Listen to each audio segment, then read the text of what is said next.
जय हिंद मेरे सभी प्यारे दोस्तों। गोरखपुर विश्वविद्यालय के और उससे जो संबंधित सभी विश्वविद्यालय हैं उन सभी को दोस्तों आप सभी का स्वागत है अपने यूट्यूब परिवार बीए सेमेस्टर वाला में। आप लोगों के एग्ज़ाम होने वाले हैं 30 दिसंबर 2024 को BA first year first semester में डिफेंस एंड स्ट्रेटेजिक स्टडीज़ का यानी कंसेप्चुअल एस्पेक्ट ऑफ वार, ये आपके पेपर का नाम है और पेपर कोड है DSS 101F। जो प्रीवियस ईयर में इसका एग्ज़ाम हुआ था 2023-24 में, इसका पेपर का नाम DSS 100 था। इस बार आपके पेपर कोड का नाम और जो पेपर का नाम है इसको भी चेंज कर दिया गया है, ठीक है। तो चिंता करने की कोई आवश्यकता नहीं। बहुत सारे सब्जेक्ट हैं जिनका नाम और पेपर कोड चेंज हुआ है, लेकिन सिलेबस आपका सेम है, ये बात आप लोग ध्यान रखिएगा, ठीक है। तो चिंता करने की कोई भी आवश्यकता नहीं है। चले क्लास को स्टार्ट करते हैं। एक बार फिर से मैं आप लोगों को क्वेश्चन पेपर दिखा देना चाहता हूं। देखें, जो यहाँ पर आपके सब्जेक्ट का नाम है वो तो लिखा ही, लेकिन जो आपके पेपर का नाम है वो आपका चेंज कर दिया गया है इस बार, ठीक है। पहले प्रीवियस ईयर में आपका पेपर का नाम था कंसेप्ट ऑफ वार, लेकिन इस बार कंसेप्चुअल एस्पेक्ट ऑफ वार कर दिया गया है। कोई बात नहीं है, ध्यान रखेंगे। आपका पेपर कोड का भी नाम चेंज हुआ है, DSS 101F कर दिया गया है, पीछे F लगा दिया गया है। तो चिंता करने की कोई आवश्यकता नहीं है, ठीक है। चले देखें, अधिकतम जो मैक्सिमम मार्क है वो आपका 100 रहेगा। 1.5 घंटे का समय दिया जाएगा आपको करने के लिए, OMR शीट पर गोला लगाने के लिए, ठीक है। और जो एक प्रश्न है वो 2 नंबर का रहेगा, माइनस मार्किंग रहता नहीं है, प्रीवियस ईयर का है ये, ठीक है। चलें, ध्यान रखेंगे। स्टार्ट करते हैं। इसमें पहला प्रश्न आपका पूछा गया है, देखें, किसने कहा था कि युद्ध राज्य का महान कार्य है, ठीक है। ये स्टेटमेंट किसका है कि युद्ध राज्य का महान कार्य है, तो ये स्टेटमेंट दिया गया है सन त्जू के द्वारा। ये ऑप्शन आपका राइट है, प्रश्न नंबर पहले का। दोस्तों, दीनदयाल उपाध्याय गोरखपुर विश्वविद्यालय के लिए अगर कोई सबसे ज़्यादा मेहनत करता है यूट्यूब पर तो वो बीए सेमेस्टर वाला ही करता है। तो ये आपका अपना ही चैनल है, सब्सक्राइब कर लीजिएगा। इसी तरह से मैं आपके लिए second semester, third semester, fourth, fifth और सिक्स सेमेस्टर लगातार 3 सालों के लिए मैं आपके लिए मेहनत करने वाला हूं। तो ये आपका अपना ही चैनल है, सब्सक्राइब कर लीजिएगा, ठीक है। चलिए टॉपिक पर आते हैं। दूसरा प्रश्न आपका पूछा गया है, आन वार के लेखक कौन है, ठीक है। आन वार, इसके लेखक कौन है? इसके लेखक हैं क्लाज़विट्ज़, ठीक है। बी ऑप्शन आपका राइट है, प्रश्न नंबर दूसरे का। चलिए तीसरा प्रश्न आपका पूछा गया था, ये स्टेटमेंट दिया गया है, देखिए, किसने कहा था कि, ठीक है। इसे मैं थोड़ा बड़ा कर देता हूँ। चले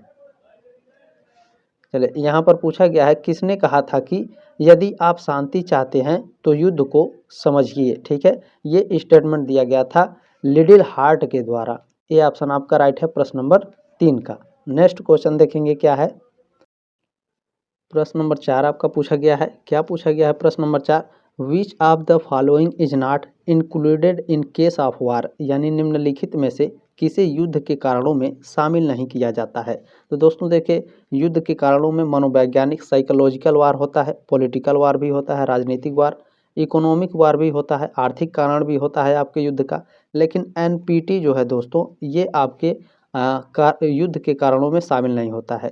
तब आपके दिमाग में एक प्रश्न आएगा, सर जी एनपीटी क्या है, इसका फुल फॉर्म क्या होता है, इसका मतलब क्या होता है। तो देखें, एनपीटी का फुल फॉर्म होता है नॉन प्रोलिफेरेशन ट्रीटी, ठीक है। ये क्या है सर जी? तो ये परमाणु हथियारों के प्रसार को रोकने के लिए एक अंतर्राष्ट्रीय संधि है, ठीक है।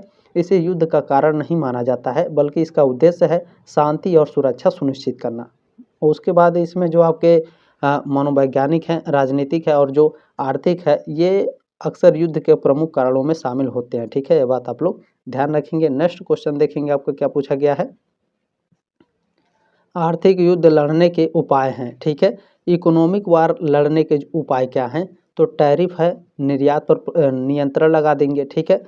एक्सपोर्ट कंट्रोल कर लेंगे। टैरिफ है आपका, औद्योगिक वृद्धि है, इंडस्ट्रियल ग्रोथ, ये सभी क्या है? ये इकोनॉमिक वार यानी आर्थिक युद्ध लड़ने के उपायों में सभी शामिल हैं। डी ऑप्शन आपका राइट है, प्रश्न नंबर 5 का। नेक्स्ट क्वेश्चन देखिएगा, आपका क्या पूछा गया है। चले नेक्स्ट क्वेश्चन आपका, भारत में छापामार युद्ध के जनक कौन है? तो भारत में छापामार युद्ध के जनक शिवाजी को कहा जाता है, महाराज शिवाजी को, ठीक है। ये ऑप्शन राइट है, प्रश्न नंबर 6 का।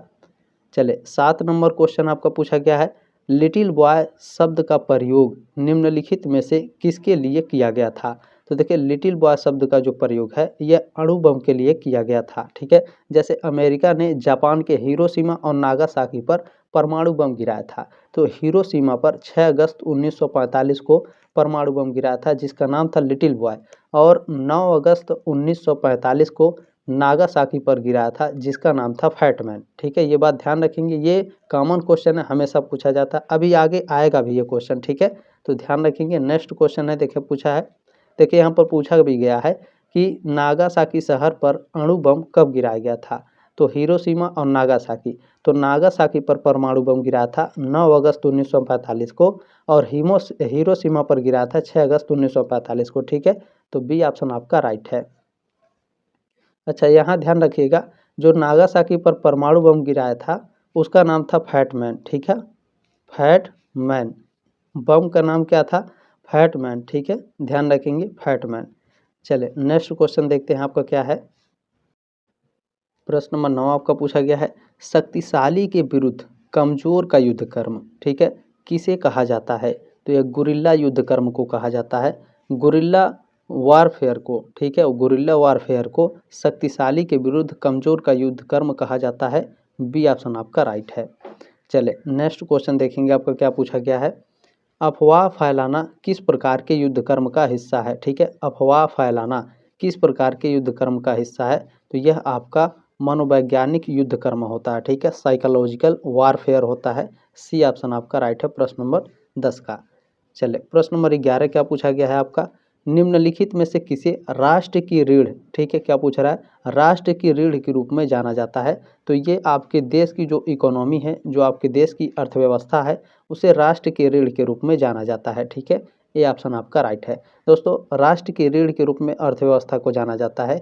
एक मजबूत अर्थव्यवस्था किसी भी देश के समृद्धि और विकास के लिए आवश्यक होती है। यह रोजगार पैदा करती है, आय बढ़ाती है, और शिक्षा, स्वास्थ्य और बुनियादी जैसे ढांचों की सेवाओं के लिए धन उपलब्ध कराती है। ठीक है, चले नेक्स्ट क्वेश्चन आपका पूछा गया है, देखें, मारो और भागो सामरिकी का संबंध है। ठीक है, हिट एंड रन, ठीक है, मारो और भागो ये सामरिकी का संबंध किसके साथ है, तो गुरिल्ला युद्ध कर्म से है। ठीक है, गुरिल्ला वारफेयर से है। डी ऑप्शन आपका राइट है प्रश्न नंबर 12 का। चले नेक्स्ट क्वेश्चन देखेंगे आपको क्या पूछा गया है, प्रचार एक साधन है। ठीक है, propaganda is a tool of, ठीक है, प्रचार एक साधन है, किसका साधन है, तो प्रचार आपका साइकोलॉजिकल वारफेयर होता है। ठीक है, मनोवैज्ञानिक युद्ध कर्म होता है प्रचार। डी ऑप्शन आपका राइट है प्रश्न नंबर 13 का।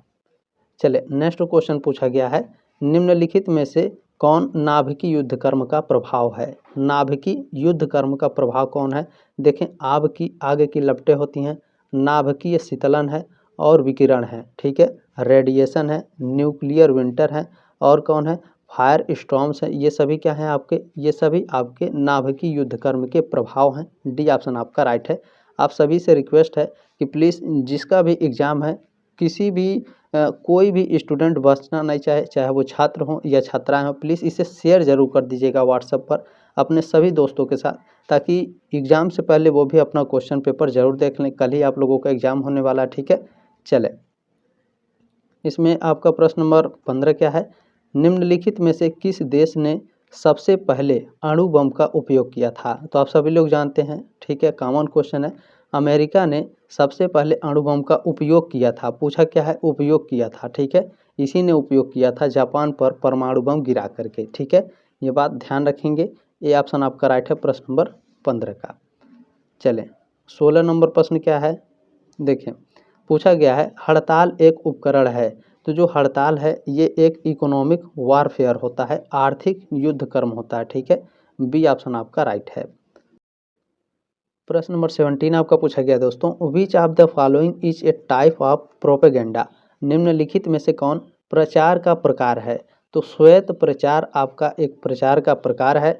ये आप लोगों का होमवर्क है। ठीक है, कि आप लोग प्रोपेगेंडा कितने प्रकार के होते हैं, प्रचार कितने प्रकार के होते हैं, कमेंट के माध्यम से ज़रूर बताएंगे। आपका मैं कमेंट पिन कर दूंगा कमेंट बॉक्स में, ताकि और भी बच्चों को पता चले, अच्छे से एक्सप्लेन करके इसे आप लोग बताएंगे। अच्छा, कमेंट करने से क्या होता है कि आपको अच्छे से याद भी हो जाता है, और जो बाकी बच्चे हैं उनको भी पता चलता है। ठीक है, क्योंकि मैं कमेंट को पिन कर देता हूँ कमेंट बॉक्स में, ये ऊपर रहता है, बाकी बच्चों को आसानी से दिखता है, तो आप लोग इसे अच्छे से कमेंट जरूर करेंगे। ठीक है, चले इसमें अगला क्वेश्चन है, देखेंगे, ऑपरेशन शक्ति पूछा क्या है आपका, ऑपरेशन शक्ति किस देश के नाभिकीय परीक्षण का कूट नाम था? तो हमारे प्यारे देश भारत का, ठीक है। डी ऑप्शन आपका राइट है। अच्छा, ऑपरेशन शक्ति संबंधित किससे है?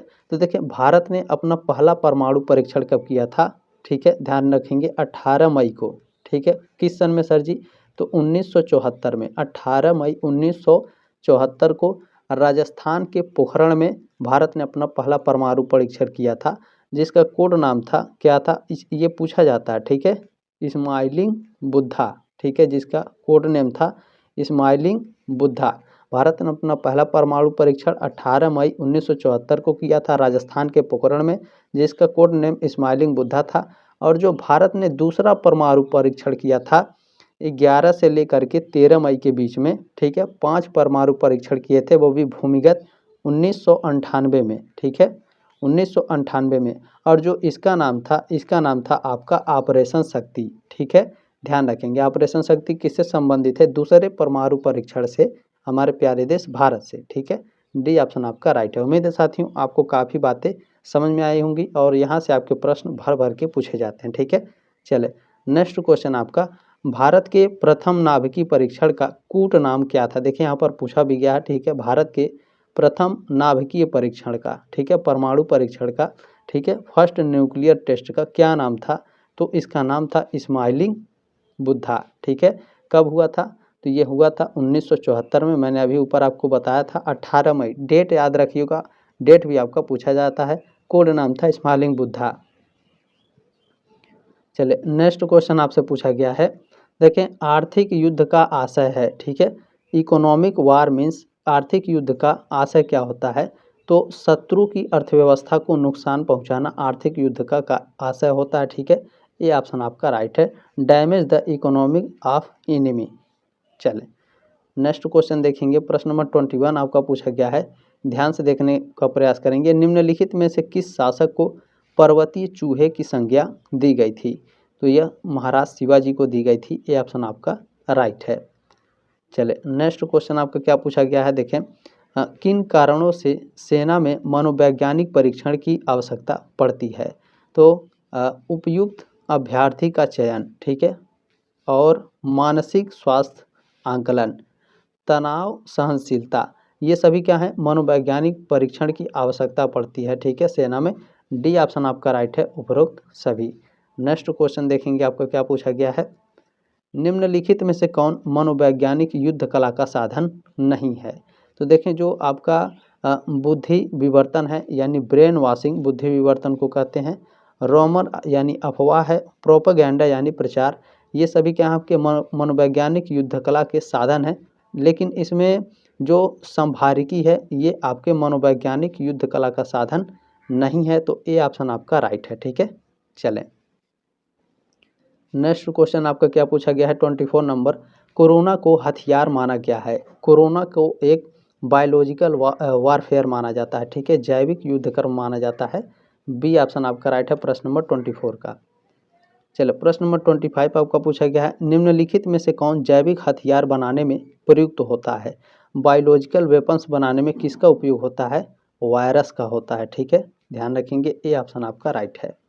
नेक्स्ट क्वेश्चन आपका क्या पूछा गया है, कश्मीर में आतंकवाद किस दशक से आरंभ हुआ? तो देखें ये आरंभ हुआ था 1980 से, लेकिन ये पूर्ण रूप से जो शुरू हुआ था 1990 में, ठीक है। तो इसका ए ऑप्शन आपका करेक्ट होगा, ठीक है, 26 का ऑप्शन नंबर ए राइट है। चलें ध्यान रखेंगे, ऑप्शन नंबर इसमें ए करेक्ट है। नेक्स्ट क्वेश्चन आपका पूछा गया है, देखें निम्नलिखित में से किसे प्रचार के उपकरण के रूप में जाना जाता है?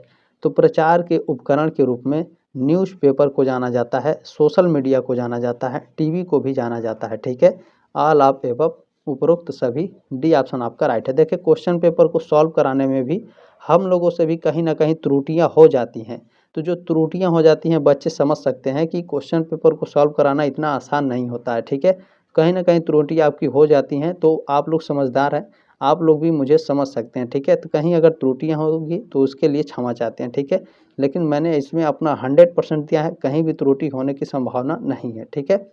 चलिए प्रश्न नंबर 28 क्या है, देखें प्रथम विश्व युद्ध में किस देश ने जैविक हथियारों का प्रयोग किया था? तो आप सभी लोग जानते हैं प्रथम विश्व युद्ध में, ठीक है, फर्स्ट वर्ल्ड वार में बायोलॉजिकल वेपन्स का हथियार बायोलॉजिकल वेपन्स है, ठीक है, जैविक हथियार है, इसका प्रयोग जर्मनी ने किया था, ठीक है। ये ऑप्शन आपका राइट है।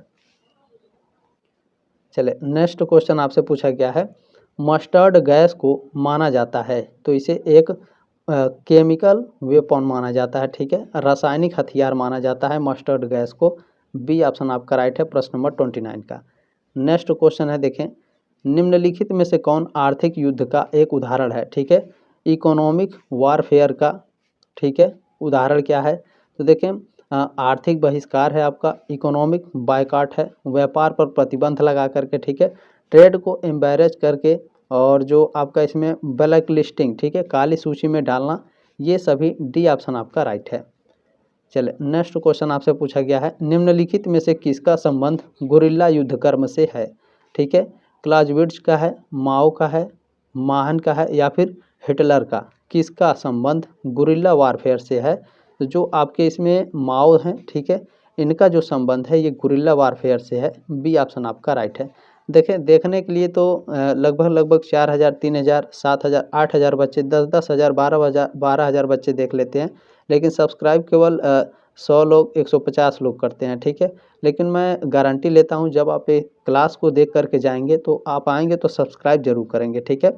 चले अच्छा, ये जो क्वेश्चन पेपर है, यदि आप 2 वर्ष बाद, 3 वर्ष बाद देख रहे हैं तो भी कोई दिक्कत नहीं है, ठीक है।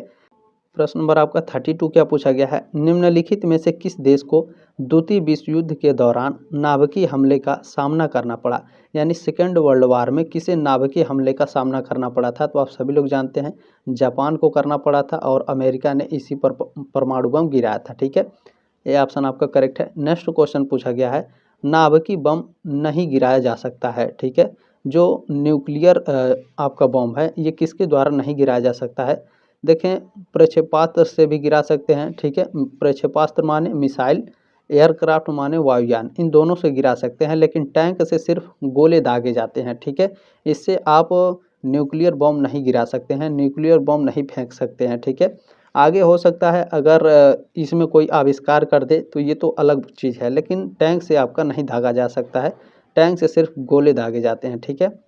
चले नेक्स्ट क्वेश्चन आपका, भारत में पहला परमाणु परीक्षण कहाँ किया गया था, अभी मैंने आपको बताया था ना, पहला परमाणु परीक्षण भारत में कहाँ किया गया था, तो ये पहला परमाणु परीक्षण आपका पोखरण में किया गया था, ठीक है, और दूसरा परीक्षण भी आपका राजस्थान के पोखरण में ही हुआ था, ठीक है। पहला परमाणु परीक्षण कब हुआ था, 1974 में, और जो दूसरा परमाणु परीक्षण है 1998 में हुआ था, ठीक है। अच्छा, जो पहला है इसका कोड नेम था स्माइलिंग बुद्धा, और जो दूसरा परमाणु परीक्षण हुआ था इसका कोड नेम क्या था, ऑपरेशन शक्ति, ठीक है। इन दोनों को अच्छे से याद रखिएगा, ये आपके 100% एग्जाम में पूछे जाते हैं, ठीक है। चलें आगे बढ़ते हैं, नेक्स्ट क्वेश्चन देखते हैं आपका क्या पूछा गया है।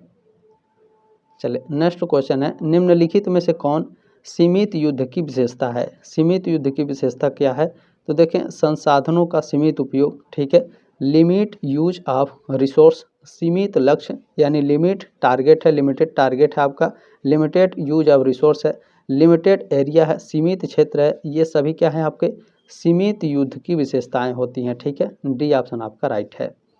चलें नेक्स्ट क्वेश्चन क्या पूछा गया है आपसे, निम्नलिखित में से कौन हिंसात्मक युद्ध, क्या पूछा है, हिंसात्मक युद्ध की श्रेणी में नहीं आता है, तो देखें इसमें नाभिकीय युद्ध है, संपूर्ण युद्ध है, छद्म युद्ध है और शीत युद्ध है, इन चारों में से कौन हिंसात्मक युद्ध की श्रेणी में नहीं आता है, तो देखिए कोल्ड वार जो होता है, ठीक है, शीत युद्ध जो होता है ये आपका हिंसात्मक युद्ध के अंतर्गत नहीं आता है, ठीक है। डी ऑप्शन आपका राइट है। चलिए नेक्स्ट क्वेश्चन पूछा है, अच्छे नेतृत्व का गुण है, ठीक है, गुड लीडरशिप का ठीक है, क्वालिटी ऑफ गुड लीडरशिप यानी अच्छे नेतृत्व का गुण क्या होता है, तो भाषण की योग्यता होनी चाहिए, एबिलिटी ऑफ स्पीच, ठीक है, गुड कैरेक्टर होना चाहिए, अच्छा चरित्र, और सेल्फ कॉन्फिडेंस होना चाहिए, आत्मविश्वास, ये सभी आपके, ठीक है, लीडरशिप की अच्छी विशेषताएं होती हैं। डी ऑप्शन आपका राइट है। चले नेक्स्ट क्वेश्चन आपसे पूछा गया है, निम्नलिखित में से कौन अहिंसात्मक युद्ध, क्या पूछा है, अहिंसात्मक युद्ध की श्रेणी में नहीं आता है, तो देखें इसमें आपका आर्थिक युद्ध, राजनैतिक युद्ध और मनोवैज्ञानिक युद्ध, ठीक है, ये सभी आपके अहिंसात्मक युद्ध की श्रेणी में आते हैं। लेकिन जो छद्म युद्ध है ये आपका अहिंसात्मक श्रेणी में नहीं आता है। कैसे? देखें, जो छद्म युद्ध है, ठीक है, इसमें बड़ी शक्तियां एक दूसरे के खिलाफ लड़ने के लिए छोटे तीसरे पक्ष के समूह का उपयोग करती हैं, जिसमें अक्सर प्रत्यक्ष सैन्य संलग्नता और हिंसा शामिल होती है। ठीक है, चलें नेक्स्ट क्वेश्चन देखेंगे आपका क्या पूछा गया है। निम्नलिखित में से किसने कहा था कि युद्ध राज्यों की एक वैधानिक दशा है? ये किसने कहा था? ये स्टेटमेंट किसके द्वारा दिया गया है? क्विंसी राइट के द्वारा। सी ऑप्शन आपका राइट है। नेक्स्ट क्वेश्चन देखेंगे आपका क्या पूछा गया है। देखें, बुद्धि विवर्तन का उपाय अपनाया जाता है। ठीक है, यानी ब्रेन वॉशिंग। बुद्धि विवर्तन क्या है? Brain washing. ठीक है, तो ब्रेन वॉशिंग का जो उपाय है ये अपनाया जाता है। कैसे अपनाया जाता है? तो यह आपका युद्ध बंदियों के साथ अपनाया जाता है। ठीक है, प्रिजनर्स ऑफ वार। ठीक है, ध्यान रखेंगे। सी ऑप्शन आपका राइट है प्रश्न नंबर 40 का। नेक्स्ट क्वेश्चन देखेंगे आपका क्या पूछा गया है। चले, पूछा गया है कि नाभिकीय शीतकाल निम्नलिखित में से किसका प्रभाव है? नाभिकीय शीतकाल पूछा है। ठीक है, जो नाभिकीय शीतकाल है ये न्यूक्लियर वारफेयर का, ठीक है, नाभिकीय युद्ध कर्म का प्रभाव है। ये ऑप्शन आपका राइट है प्रश्न नंबर 41 का। चले, प्रश्न नंबर 42 पूछा है, माओ त्से तुंग का जन्म कब हुआ था? इनका जन्म हुआ था 1893 में, 1893 में। ठीक है, माओ त्से तुंग का जन्म हुआ था। ये ऑप्शन आपका राइट है प्रश्न नंबर 42 का। अच्छा, यहाँ थोड़ा समय लगेगा, अच्छे से समझ लीजिएगा, मोस्ट इम्पोर्टेंट है। नाभिकीय बम विकसित करने वाला दूसरा देश कौन था? यहाँ पर पूछा है दूसरा देश, तो आपके दिमाग में आएगा सर जी नाभिकीय बम विकसित करने वाला तीसरा देश कौन था, पहला देश कौन था, ये सारे क्वेश्चन आपके दिमाग में होंगे। ठीक है, तो नाभिकीय बम विकसित करने वाला जो दूसरा देश है वो USSR था, यानी प्रेजेंट टाइम में जो रसिया है उस समय आपके 15 भागों में USSR टूट करके 15 भागों में ये टूट गया था। ठीक है, तो ये दूसरा था USSR जिसने नाभिकीय बम, परमाणु बम बनाया था। ठीक है, अच्छा, कब बनाया था ये भी आपके दिमाग में आएगा। पहला किसने बनाया था ये भी आपके दिमाग में आएगा। चलिए अच्छे से इसे देखते हैं। पहले हम यहाँ लिख लेते हैं अमेरिका। ठीक है, अमेरिका, इसे अच्छे से समझ लीजिएगा। आपके एग्जाम में प्रश्न पूछता है कि क्रम से सजाइए कौन पहले परमाणु बम बनाया था। ठीक है, देश का नाम दे देगा, आपको क्रम से समझाना होगा, या फिर आपके सन दे देगा कि किस सन में किसने परमाणु बम बनाया था, क्रम से सजाइए। ठीक है, इस तरह से आपसे के पूछा जाता है। आगे पूछा जाएगा आपसे जब आप सेकेंड, फोर्थ, फिफ्थ, या फिफ्थ सिक्स सेमेस्टर में भी पूछा जाता है। ठीक है, चलें, तो ध्यान रखेंगे जो अमेरिका है इसने परमाणु बम कब बनाया था? अमेरिका ने 1945 में परमाणु बम बनाया था। कब? 1945 में, 1945 में अमेरिका ने परमाणु बम बनाया था। और ब्रिटेन ने परमाणु बम कब बनाया था? तो जो ब्रिटेन है आपका, ठीक है, ये परमाणु बम बनाया था आपका 1952 में। ठीक है, 1952 में ब्रिटेन ने परमाणु बम बनाया था। और USSR ये परमाणु बम कब बनाया था? तो USSR ने 1949 में। ठीक है, 1949 में USSR ने परमाणु बम बनाया था। चाइना ने परमाणु बम कब बनाया था? चाइना ने 1964 में परमाणु बम बनाया था। ठीक है, और यहाँ पर जो फ्रांस है इसने परमाणु बम कब बनाया था? फ्रांस ने 1960 में परमाणु बम बनाया था। ठीक है, तो इन सभी को अच्छे से याद रखिएगा। अमेरिका ने 1945 में परमाणु बम बनाया था। और जो आपका USSR है, ठीक है, दूसरे नंबर पर आपका USSR है जिसने परमाणु बम बनाया था। अब तीसरे नंबर पर कौन है? ब्रिटेन है जो 1952 में परमाणु बम बनाया था। ठीक है, तो तीसरा हो गया। चौथा कौन है? तो चौथा देश फ्रांस है जिसने परमाणु बम बनाया था। और पांचवा देश चाइना है जिसने परमाणु बम बनाया था। ठीक है, ये बात आप लोग ध्यान रखेंगे, मोस्ट इम्पोर्टेंट है, चाहे तो आप इसका स्क्रीनशॉट ले लीजिए। ठीक है, चलें, ध्यान रखिएगा, ये सारे मोस्ट इम्पोर्टेंट हैं। चले, ध्यान रखेंगे 1968 1968 के पूर्व यानी 1968 के पहले कितने नाभिकीय शक्ति संपन्न देश थे? यानी 1968 के पहले कितने देशों ने परमाणु बम बना लिया था? तो 5 देशों ने। 5 देशों के नाम मैंने आपको बताए हैं ऊपर। ठीक है, अच्छे से याद रखिएगा। अमेरिका, ब्रिटेन, USSR, चाइना और फ्रांस, ये 5 देश थे। ठीक है, अमेरिका मैं यहाँ लिख देता हूँ, अमेरिका। ठीक है, 5 देश थे, 1, 2, 3, चाइना 4 और फ्रांस 5। 5 देश थे जो 1968 से पहले परमाणु बम बनाए थे, ठीक है। ये 5 परमाणु संपन्न देश थे, ठीक है। ध्यान रखेंगे, सी ऑप्शन आपका करेक्ट है। चले नेक्स्ट क्वेश्चन देखिएगा आपको क्या पूछा गया है। प्रश्न नंबर 45 क्या है, निम्नलिखित में से कौन अनियमित युद्ध कर्म का रूप है। अनियमित युद्ध कर्म का रूप कौन है। तो देखें, जो गुरिल्ला युद्ध कर्म होता है, गुरिल्ला वारफेयर होता है, ये आपका अनियमित युद्ध कर्म का रूप है। सी ऑप्शन आपका राइट है प्रश्न नंबर 45 का। प्रश्न नंबर 46 क्या पूछा है, साइबर युद्ध एक ऐसा युद्ध है जो लड़ा जाता है। साइबर युद्ध किसके द्वारा लड़ा जाता है बताइए। बहुत ही आसान है, बिल्कुल इंटरनेट के द्वारा लड़ा जाता है। बी ऑप्शन आपका राइट है। चले नेक्स्ट क्वेश्चन क्या पूछा गया है, पाकिस्तान ने ऐसे नहीं, पाकिस्तान ने ठीक है अपना नाभिकीय परीक्षण किस वर्ष में किया था। तो जो पाकिस्तान है इसने अपना जो नाभिकीय परीक्षण है 1998 में किया था, ठीक है। सी ऑप्शन राइट है प्रश्न नंबर 47 का। मैं कुछ कहने जा रहा था इसको लेकिन नहीं कहूँगा, जाने दीजिए। चलें प्रश्न नंबर 48 क्या पूछा गया है, देखें, निम्नलिखित में से कौन गुरिल्ला युद्ध कर्म का चरण है, ठीक है। चरण पूछा है, गुरिल्ला युद्ध कर्म का चरण कौन सा है। तो देखें, प्रतिरक्षात्मक चरण होता है, ठीक है, गत्यावरोध चरण होता है, आक्रमणात्मक चरण भी होता है। ये सभी आपके गुरिल्ला युद्ध कर्म के चरण हैं। डी ऑप्शन आपका राइट है। चले नेक्स्ट क्वेश्चन आपसे पूछा गया दोस्तों, नाभिकीय आतंकवाद का अच्छा, एक बात मैं तो भूल ही गया आप लोगों को बताना, ठीक है। सभी लोग ध्यान से सुन लीजिए, जितने लोग अभी तक रुके हैं प्लीज़ सभी लोग देखें। 7607574584, ठीक है, ये व्हाट्सअप नंबर है।